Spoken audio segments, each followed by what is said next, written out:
Welcome to Riverside Orthopedic Specialist Joint University Program for total hip and knee replacements. In this educational video, we are going to share specific exercises and instructions for total hip replacement. It is important to note that depending on your surgeon's surgical approach, there may be certain precautions that you will need to follow to prevent a possible hip dislocation. For example, certain hip positions when sitting or standing may need to be avoided. Dislocation of the hip is a very rare occurrence, but it is essential that you follow the precautions explained to you by your physical therapist and surgeon in order to ensure joint stability. The most important thing you should do following your procedure is to move frequently to work on flexibility, strength, and increase circulation. You can do this by walking every waking hour, even for a short distance in your home. As you progress in your rehabilitation, the physical therapist will work to design a specific treatment plan of exercises to help you meet all your goals. Let us now review the exercises that you will be required to do following your surgery.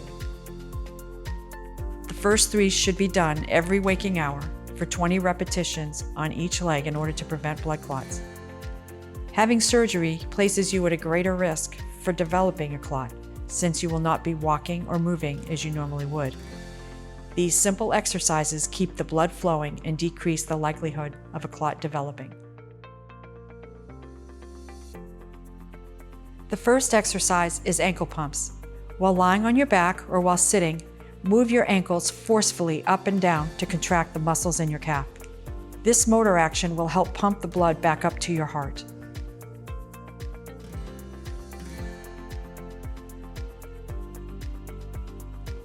The second exercise is called a quad set. Sit or lie on your back with your legs straight. Press the back of your knee downward to tighten the muscle on the front of your thigh. This muscle is called the quadriceps. Hold the contraction for 2 to 3 seconds.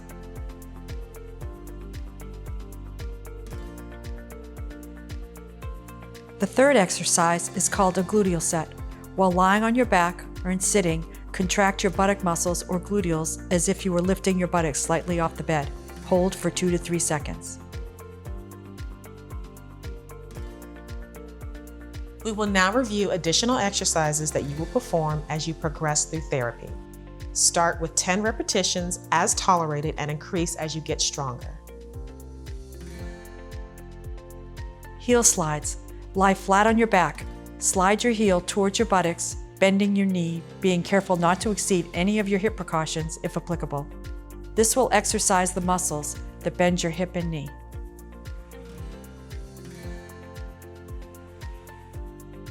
Knee extension over a roll. Lie on your back and place a firm roll under the knee of your operated leg. You can use a roll towel or blanket for this purpose. Keeping your leg on the roll, straighten your knee completely and hold the contraction for 2 to 3 seconds.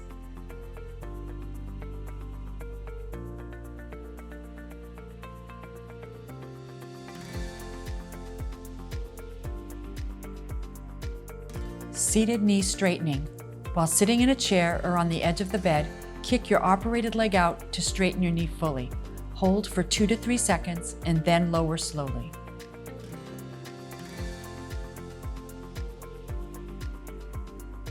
Your physical therapist may instruct you in additional exercises depending on which surgical approach is used. You will be provided with a home exercise program and discharge instructions prior to leaving the hospital. We hope you found this information helpful. If you have any questions, please contact your Total Joint Navigator.